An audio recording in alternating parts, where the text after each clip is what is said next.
School college খুলেছে, barrack খুলে তারা মুসলমানদেরকে ধোঁকা দিচ্ছে। উপরে উপরে মুসলমানদের 1 টাকার উপকার করলে 1000 টাকার ক্ষতি করতেছে। ঠিক না ঠিক ভাইরা আমার? মুসলমান মনে করছে আমাদের তো উপকার করতেছে, কিন্তু তোমার যে ইমানের 12টা বাজাচ্ছে সেই বেলায় খবর নাই। ঠিক না ঠিক ভাইরা আমার?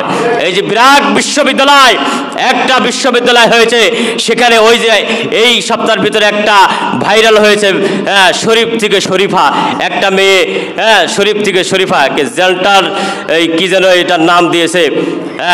এখানে আপনার 2টা বিষয় আছে।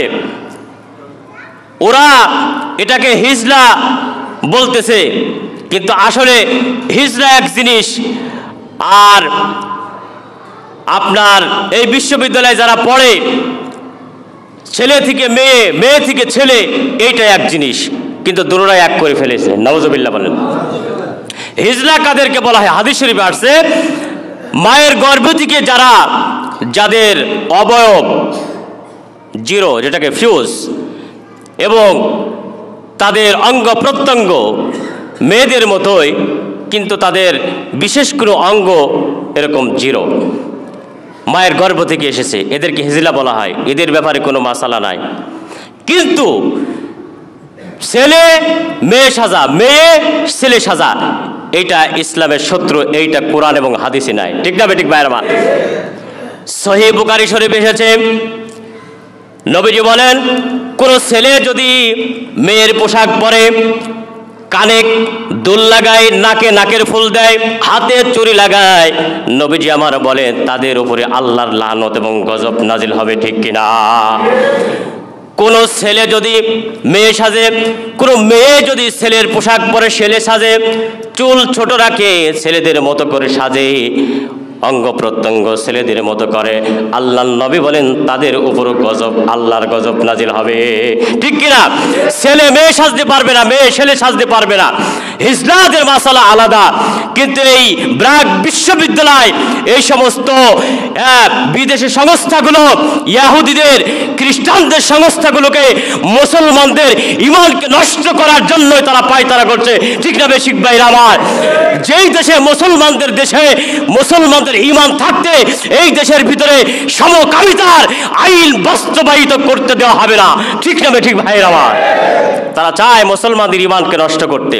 মুসলমান কখনো এই সমস্ত নাস্তিকদের, মুরতাদদের আইন বাস্তবায়িত করতে দেবে না এদেশের মুসলমান। ঠিক না ঠিক ভাইরা আমার? এদিকে সাবধান থাকবেন। একজন শিক্ষককে তারা চাকরিচ্যুত করেছে। আমি মনে করি এই শিক্ষকই হচ্ছে মর্দে মুজাহিদ। সে চাকরির চিন্তা করে না, ইমানের চিন্তা করেছে। ঠিক না ঠিক ভাইরা আমার? চাকরির চিন্তা করে না। চাকরি দুনিয়াতে বেঁচে থাকলে সরকারি চাকরি যাবে, না ব্যবসা করবে, আর না যে কোনো একটা কিছু করবে।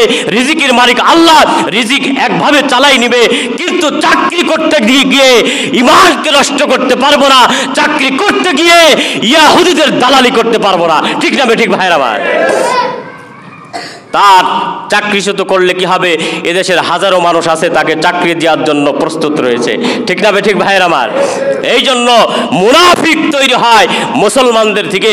মুনাফিক কোনো ইহুদি খ্রিস্টানদের থেকে তৈরি হয় নাই, মুসলমানদের থেকে মুনাফিক তৈরি হয়। ঠিক না ঠিক ভাইয়ের আমার? এদিকে লক্ষ্য রাখতে হবে। স্কুল কলেজ বিশ্ববিদ্যালয়, আমি তো বলি এগুলো বিশ্ববিদ্যালয় নয়, বর্তমান চলতেছে এগুলো হচ্ছে বিশ্ববিদ্যালয় নামের বেশ্যাবিদ্যালয় চলতেছে। ঠিক না বেটি? বেশ্যাবিদ্যালয় চলতেছে। লেখাপড়ার কোনো খোঁজ নাই, খবর নাই, কিচ্ছু নাই। লেখাপড়া আর নাই, সব চলে গেছে। এখন ব্যাংক কেমনে ডাকে, কেমনে হাঁটে, সাইকেল কেমনে যায়, কেমনে চালায়, এই সমস্ত নানান কৃষ্টি কালচার, ইহুদিদের কৃষ্টি কালচার। একটা মেয়ে তার বয়স 12 বছর হলে কিভাবে তার এরকম। মুসলমান বন্ধুরা আমার, আল্লাহ পাক রব্বুল আলামিন বলেন, ইন্নাল মুনাফিকিনা ফিদ দারকিল আসফালি মিনান নার। মুনাফিকরা জাহান্নামের সর্বনিম্ন স্তরে থাকবে। মুনাফিকদের আযাব বেশি হবে। যারা মুনাফিকি করেছে, মুনাফিক কারা? মুনাফিক নবীজির জামানায় ছিল। কিছু মুনাফিক নবীজির কাছে এসে বলছেন, হে নবী, আমরা আপনার পক্ষে আছি, আপনার পক্ষেই আমরা কথা বলি, আপনার পক্ষেই থাকব। আবার কাফেরদের কাছে যে বলতো, হে আমাদের দলের নেতারা, মুহাম্মদের সঙ্গে উপহাস করে আসলাম, আমরা তো তোমাদেরই লোক। নাউজুবিল্লাহ। নবীজির কাছে যে বলতেন, হে নবী, আমরা আপনারই লোক, আপনার পক্ষে আছি। আবার কাফেরদের কাছে যে বলতো, আমরা তো আপনার দলের লোক, আপনাদের কাছে আমরা সবসময় থাকি, আপনাদের পক্ষেই কথা বলি। আল্লাহ পাক রব্বুল আলামিন বলেন, খাতামাল্লাহু আলা কুলুবিহিম। রব্বে কারীম বলেন, ওই সমস্ত মুনাফিকদেরকে আমি আল্লাহ রব্বুল আলামিন হেদায়েত দান করব না, তাদের অন্তরের ভিতরে আমি আল্লাহ রব্বুল আলামিন মোহর মেরে দিয়েছি। সুবহানাল্লাহ। তাদের অন্তরের ভিতরে খাতামাল্লাহু আলা কুলুবিহিম, তাদের অন্তরের ভিতরে মোহর, খাতেম, সিল, আমি তাদের অন্তরের ভিতরে সিল মেরে দিয়েছি। তারা কখনো হেদায়েত হবে না, হেদায়েত আনবে না। মুসলমান ভাইরা রে আমার, মুনাফিকরা আরো বলতো, ইযা জাআকাল মুনাফিকুনা ক্বালু নাশহাদু ইন্নাকা লারাসূলুল্লাহ। মুনাফিকরা বলতো, হে নবী, আপনি সত্য একজন পয়গম্বর, আমরা সাক্ষ্য দিচ্ছি আপনি সত্য একজন নবী।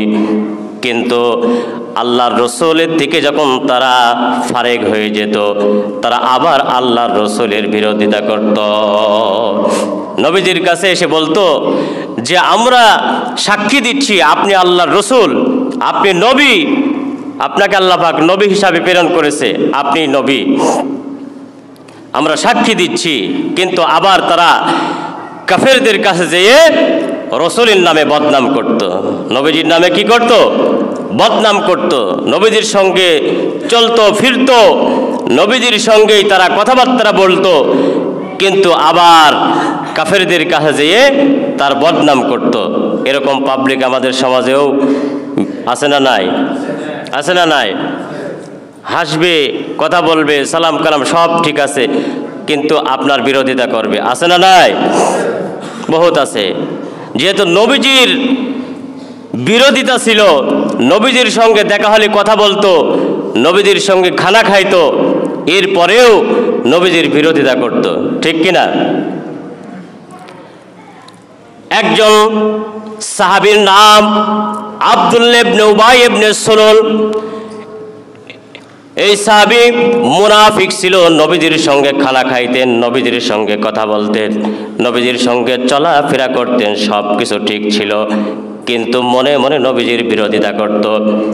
ইফকের ঘটনা, আল্লাহর নবী যুদ্ধে যাওয়ার সময় অধিকাংশ সময় এক একজন স্ত্রীদেরকে নিয়ে যাইতেন। একবার আম্মা জান আয়েশা রাদিয়াল্লাহু তাআলা আনহাকে নিয়ে গেলেন যুদ্ধের ময়দানে। যুদ্ধের ময়দান থেকে যখন ফিরে আসবেন, ফিরে আসার সময় আয়েশা রাদিয়াল্লাহু তাআলা আনহার হাওদাটা ছিল, অর্থাৎ উটের যে উটে পিঠে চলতেন। রাত্রবেলায় ওখানে নবীজি আমার সমস্ত উট এবং সাহাবীদেরকে নিয়ে বিশ্রামে গেলেন। সকালবেলায় নবীজি আমার সাহাবীদেরকে নিয়ে চলে আসলেন। হযরত আয়েশা রাদিয়াল্লাহু তাআলা আনহা একটু হাজতে গিয়েছিলেন। হাজত ছেড়ে এসে দেখেন সমস্ত সাহাবীরা নবীজিও চলে গেছে। আয়েশা রাদিয়াল্লাহু তাআলা আনহা আবার দেখলেন তার গলার হারটাও নাই, কোথায় পড়ে গেছে। আম্মা জান আয়েশা রাদিয়াল্লাহু তাআলা আনহা হার খোঁজার জন্য যখন তিনি গেলেন, আবার এসে দেখেন সমস্ত সাহাবীরা নাই, আমার নবীজিও নাই। আয়েশা রাদিয়াল্লাহু তাআলা আনহা বুদ্ধিমতী ছিলেন, ওখানে বসে থাকলেন। নিশ্চয় নবীজি যখন জানবেন আমি আমার উটে নাই, নবীজি সাহাবীদেরকে পাঠিয়ে দেবেন আমাকে খোঁজার জন্য। আমি যদি এখানে না থাকি, অন্য জায়গায় যাই, আমাকে খুঁজে পাবে না। আম্মা জান ওখানে বসে থাকলেন। একজন সাহাবী আল্লাহর রাসূল দেখলেন আয়েশার উটের উপরে আয়েশা নাই, উট চলতেছে কিন্তু আয়েশা নাই। আয়েশা কোথায়? একজন সাহাবীকে পাঠিয়ে দিলেন, যাও আয়েশাকে খুঁজে নিয়ে আসো। ওই সাহাবী আসার পরে দেখলেন আয়েশা রাদিয়াল্লাহু তাআলা আনহা ওখানে চুপ করে বসে আছেন, হালকা পাতলা ছিলেন। সাহাবী বললেন, আম্মা আপনি আমার উটের উপরে উঠুন, আমি আপনাকে নিয়ে যাব। আম্মা যান উটের উপরে উঠলেন, আর সাহাবী সামনে থেকে রশি ধরে টেনে টেনে নিয়ে যাচ্ছে। সুবহানাল্লাহ। এই ঘটনাকে আব্দুল্লাহ ইবনে উবাই ইবনে সুলুল এমন কিছু ঘটনা রটিয়েছিলেন, আয়েশা রাদিয়াল্লাহু তাআলা আনহাকে অপবাদ দিলেন। অপবাদ দেওয়ার পরে এই কথা নবীজির কানে গেলেন। আমার নবীজি হযরত আয়েশা রাদিয়াল্লাহু তাআলা আনহাকে বললেন, তুমি যাও তোমার বাবার বাড়ি আবু বকরের বাড়িতে চলে যাও, যখন কোরআনের আয়াত নাজিল হবে, তোমার ব্যাপারে যখন পবিত্রতা ঘোষণা হবে, আমি আবার তোমাকে নিয়ে আসব। আয়েশা রাদিয়াল্লাহু তাআলা আনহা চলে গেলেন, হযরত আবু বকরের বাড়িতে চলে গেলেন। আবু বকরের বাড়িতে যাই কাঁদছেন, কান্নাকাটি করতেছেন, রাত দিন 24 ঘন্টা কান্নাকাটি করেন। হায় হায়, এত বড় অপবাদটা কে দিল? এত বড় অপবাদ, মিথ্যাচার কে করলো? আমি তো এরকম ভাবে পবিত্র রয়েছি। 1 মাস চলে যায়, আল্লাহর রাসূল সাল্লাল্লাহু আলাইহি ওয়াসাল্লাম অপেক্ষায় আছেন জিবরিল আমিন কখন ওহী নাজিল করবেন। জিবরিল আমিন হঠাৎ করে একদিন ওহী নিয়ে আসলো, আল্লাহর রাসূলকে জানিয়ে দিলেন সূরা নূরের ভিতরে ঘটনা আসছে, আয়াত নাজিল হলো। আল্লাহ রাসূল সাল্লাল্লাহু আলাইহি ওয়াসাল্লামকে জিবরিল আমিন বললেন, ইয়া রাসূলুল্লাহ আপনি আর অপেক্ষা করবেন না, আপনার প্রিয়তমা স্ত্রী আয়েশা রাদিয়াল্লাহু তাআলা আনহা তিনি নিরপরাধ, কোনো দোষ নাই, তার ব্যাপারে আব্দুল্লাহ ইবনে উবাই মিথ্যাচার করেছে। সুবহানাল্লাহ। তার কোনো দোষ নাই, আব্দুল্লাহ ইবনে উবাই ইবনে সুলুল আপনার ওই সাহাবী মিথ্যাচার করেছে, তার ব্যাপারে মিথ্যা রটিয়েছে। মুসলমান ভাইরা রে আমার, নবীজি আমার চলে আসলেন আয়েশা রাদিয়াল্লাহু তাআলা আনহার কাছে। আসার পরে বলেন, আয়েশা তোমার ব্যাপারে কোরআন নাজিল হয়েছে, তুমি পবিত্র, তোমার কোনো দোষ নাই, তোমার ব্যাপারে মিথ্যাচার করেছিল আব্দুল্লাহ ইবনে উবাই ইবনে সুলুল। এখন তো আমার সঙ্গে যাইতে কোনো আর বাধা নাই, চলো আমার বাড়িতে, এখন চলো আমার সঙ্গে। সুবহানাল্লাহ। এই ব্যাপারে আব্দুল্লাহ ইবনে সুলুল যখন মৃত্যুবরণ করে, মৃত্যুর সময় নবীজি আমার সংবাদ পেয়ে চলে গেলেন জানাজা পড়ানোর জন্য। হযরত ওমর রাদিয়াল্লাহু তাআলা আনহু বলেন, ইয়া রাসূলুল্লাহ আব্দুল্লাহ ইবনে উবাই ইবনে সুলুল সে তো মুনাফিক, তার জানাজা আপনি পড়াবেন না, জানাজা পড়ানোর প্রয়োজন নাই। আল্লাহর রাসূল বলেন, ওমর তুমি চুপ থাকো, জানাজা পড়াবো কি পড়াবো না সেইটা আমি ভালো জানি। আল্লাহর নবী জানাজা পড়াই দিলেন। জানাজা পড়াই দিলেন, আল্লাহর নবীর কাছে চলে গেলেন। আব্দুল্লাহ ইবনে উবাই ইবনে সুলুলের সন্তান চলে গেল, মৃত্যুর খবর নিয়ে চলে গেল। ইয়া রাসূলুল্লাহ আমার বাবা দুনিয়া থেকে বিদায় নিয়েছে, আমার বাবার জানাজা আপনি নবী পড়াবেন। শুধু তা নয়, আমার বাবার জানাজা দেওয়ার মতো, দাফন করার মতো, কাফন দেওয়ার মতো কোনো কাফন নাই, কোনো কাপড় নাই, আপনি কাপড়ের ব্যবস্থাটা করবেন। নবীজি আমার আব্দুল্লাহ ইবনে সুলুলের সন্তানকে নবীজির নিজের জুব্বা দিয়ে দিলেন। হে সন্তান যাও, আমার এই জুব্বাটা দিয়ে তোমার বাবার কাফন পরিয়ে দাও। এরকম সময় যখন কাফন পরানো হলো, নবীজিকে সংবাদ দেয়া হলো মৃত্যু প্রস্তুত হয়ে গেছে, আপনি এখন যে জানাজা পড়াবেন। নবীজি আমার জানাজা পড়ানোর জন্য প্রস্তুত হয়ে গেলেন। এদিকে বারবার ওমর রাদিয়াল্লাহু তাআলা আনহু বলেন, ইয়া রাসূলুল্লাহ আপনি এই মুনাফিকের জানাজা পড়াবেন না। নবীজি বললেন, ওমর খামোশ হয়ে যাও, এর জানাজা পড়াবো কি পড়াবো না আমি নবী ভালো জানি, আমি নবী ভালো জানি। আমার নবীজি জানাজা পড়াই দিলেন। জানাজা পড়ানোর পরে আয়াত নাযিল হলো, আল্লাহ পাক বলে, ইস্তাগফির লাহুম আও লা তাস্তাগফির লাহুম ইন তাস্তাগফির লাহুম 70 মাররা ফালাই ইয়াগফিরুল্লাহু লাহুম। আল্লাহ পাক বলেন, হে নবী ইস্তাগফির লাহুম আও লা তাস্তাগফির লাহুম, হে নবী আপনি যদি এই মুনাফিকের ব্যাপারে আমার কাছে ক্ষমা চান, ইন তাস্তাগফির লাহুম ফালা ইয়াগফিরুল্লাহু লাহুম, আমি আল্লাহ মাফ করব না। সুবহানাল্লাহ বলেন। ৭০ মাররা, ৭০ বার। আপনি নবী যদি আমার কাছে ৭০ বার এই কাফেরের জন্য, মুনাফিকের জন্য যদি দোয়া করেন, মাপ চান, ক্ষমা চান, আমি আল্লাহ এই মুনাফিকের ক্ষমা করব না। সুবহানাল্লাহ। আমি মুনাফিকের ক্ষমা করব না। আল্লাহ নবীজির জীবনের সমস্ত দোয়া কবুল হয়েছে, একটা দোয়া কবুল হয় নাই, এর কারণ আছে। এখন মুনাফিক তার জানাজা কেন আল্লাহ রসুল পড়াইলেন? প্রশ্ন হলো, তার জানাজা কেন পড়াইলেন? জানাজা পড়াই ক্ষান্ত হন না, তার নিজের জব্বাও তাকে দিয়েছেন। সুবহানাল্লাহ বলেন। সমস্ত তাফসিরের ভিতরে আসছে, আব্দুল্লাহ ইবনে সুলুল এই মুনাফিকের জানাজা যখন নবীজি পড়ান, ১ নম্বর কারণ হলো জানাজা পড়ানোর পূর্বে কোরআনের আয়াত নাজিল হয় নাই। তার জানাজা পড়ানো নিষেধ করছে, এই আয়াত নাজিল হয় নাই। আয়াত নাজিল হয়েছে জানাজা পড়ানোর পরে। দ্বিতীয় নম্বর কথা হলো, তার সন্তান এসেছে, সন্তান বড় ভালো মানুষ ছিল, কোনো অন্যায় করে নাই। এই মুনাফিকের সন্তান অনেক ভালো একজন সাহাবী ছিল, তার কথা কেউ অমান্য করতে পারে নাই। দ্বিতীয় নম্বর কথা হলো, নবীজি নিজের জব্বা কেন দিলেন এই মুনাফিককে? সে তেমনি মুনাফিক, তাকে কেন জব্বা দিলেন? তাফসীরের ভিতরে এসেছে, আল্লাহ নবী সাল্লাল্লাহু আলাইহি ওয়াসাল্লাম বদরের যুদ্ধে যখন ৭০ জন কাফেরকে হত্যা করেছিল, ৭০ জনকে এরকম ভাবে যখন বন্দী করেছিল, এই ৭০ জনের ভিতরে নবীজির আপন চাচা আব্বাস রাদিয়াল্লাহু তাআলা আনহু বন্দী হয়েছিলেন। আল্লাহু আকবার বলেন। বন্দী হয়েছিলেন। নবীজি আমার বললেন, চাচা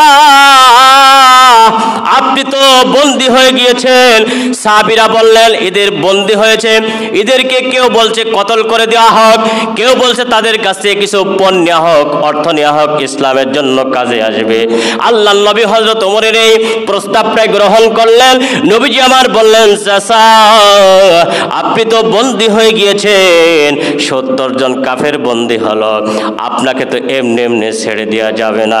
আপনার বাড়িতে আপনি যুদ্ধে আসার পূর্বে কাপড়ের ভিতরে অনেকগুলো আপনি টাকা পয়সা এরকম পেশায় বেঁধে রেখে আপনি চলে এসেছেন, ওই টাকাগুলো আমাদেরকে দেয়া লাগবে। সুবহানাল্লাহ। আব্বাস রাদিয়াল্লাহু তাআলা আনহু একটু কিপটা ছিলেন, আর নবীজির আপন চাচা।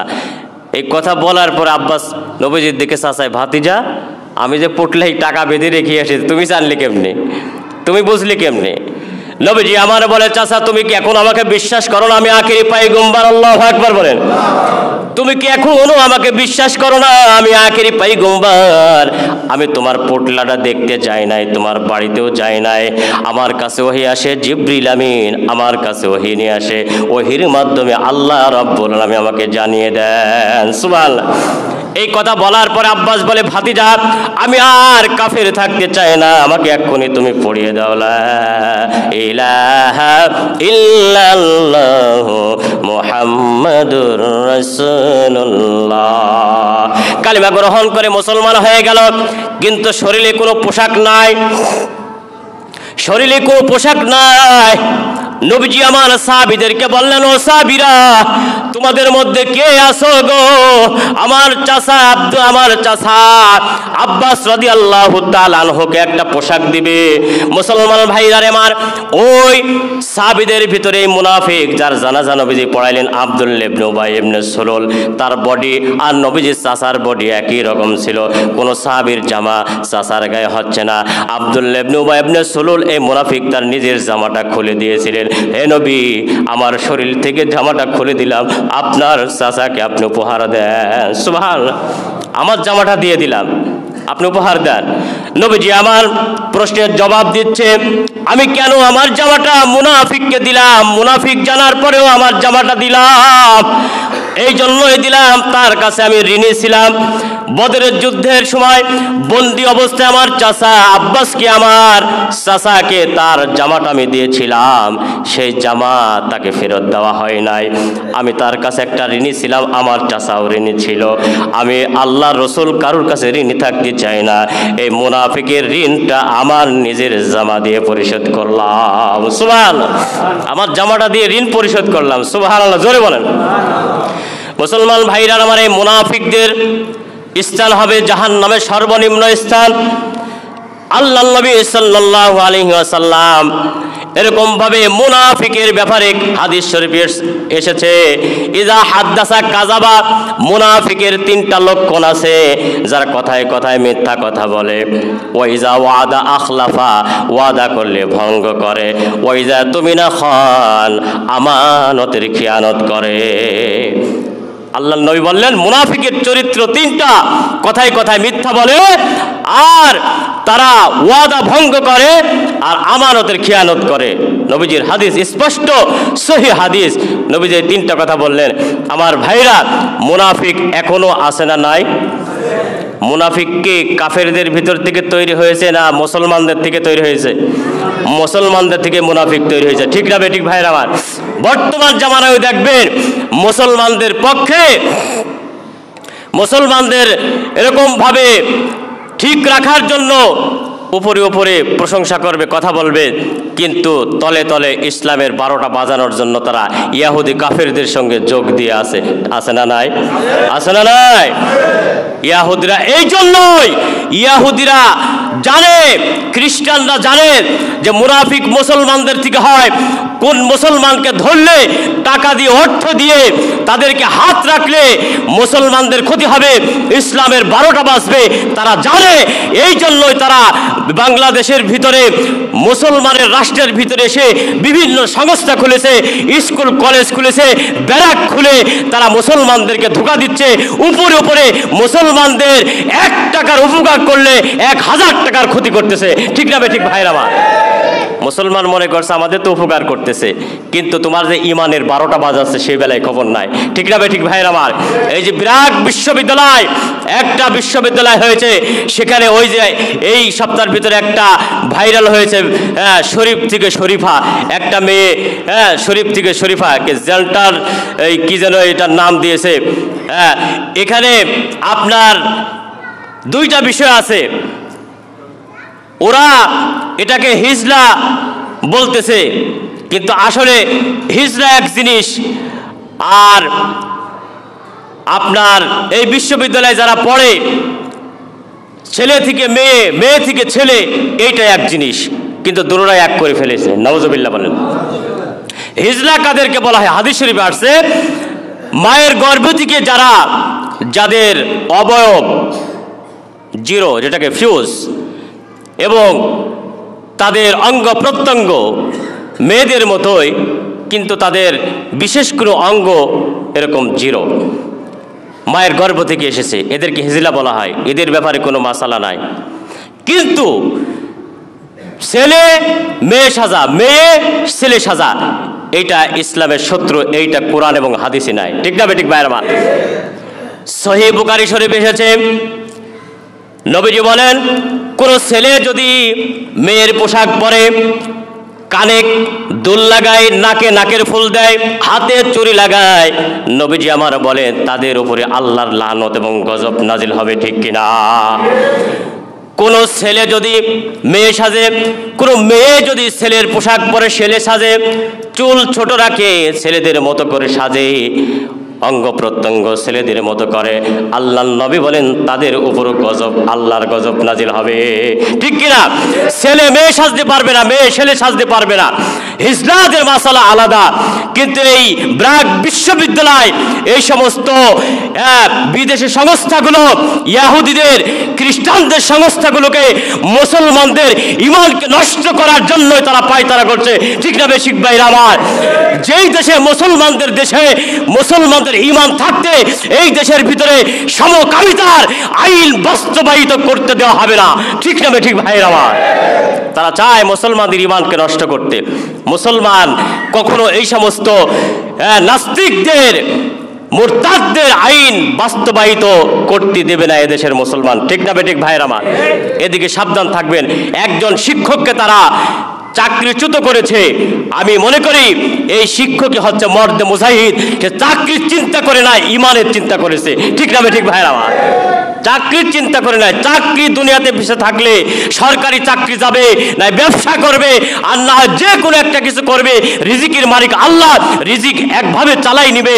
কিন্তু চাকরি করতে গিয়ে ঈমানকে নষ্ট করতে পারবো না, চাকরি করতে গিয়ে ইহুদিদের দালালি করতে পারবো না। ঠিক না ঠিক ভাইরা আমার? তার চাকরি শুধু করলে কি হবে? এদেশের হাজারো মানুষ আছে তাকে চাকরি দেওয়ার জন্য প্রস্তুত রয়েছে। ঠিক না ঠিক ভাইয়ের আমার?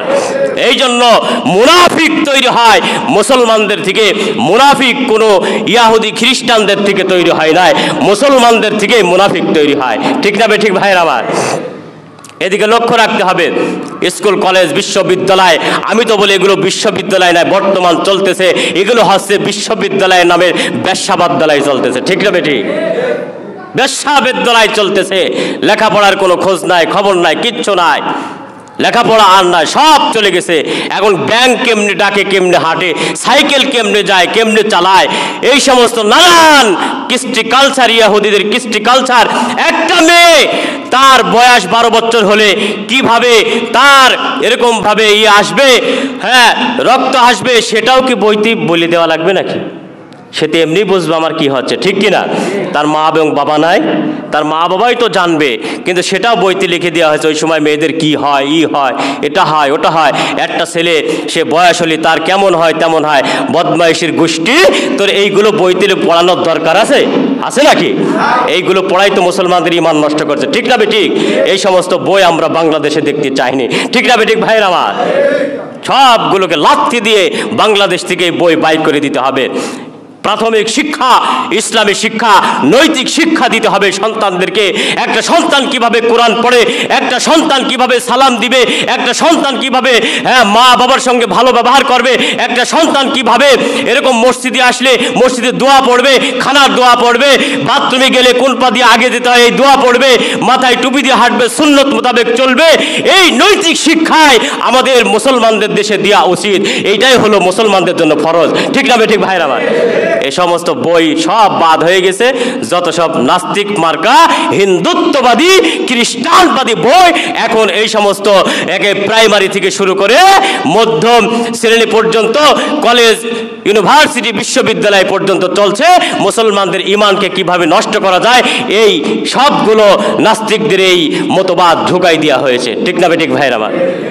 বাংলাদেশে মুসলমানের রাষ্ট্র সব চলতে পারে না, কোনো মুসলমান মানবে না। ঠিক না ঠিক ভাইয়ের আমার?